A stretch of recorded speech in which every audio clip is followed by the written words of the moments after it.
Ukraine has ordered 100 Rosomak multi-purpose armored vehicles, which are made in Poland under a Finnish license, Poland's Prime Minister said on Saturday.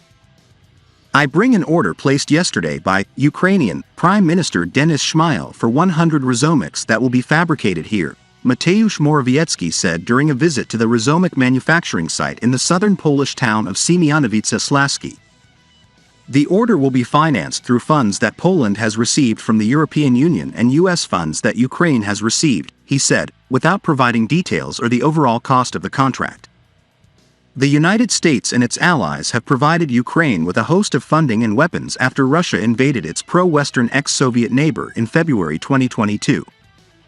The Rosomak is an 8x8 multi-purpose armored vehicle manufactured under the license from Finland's Patria.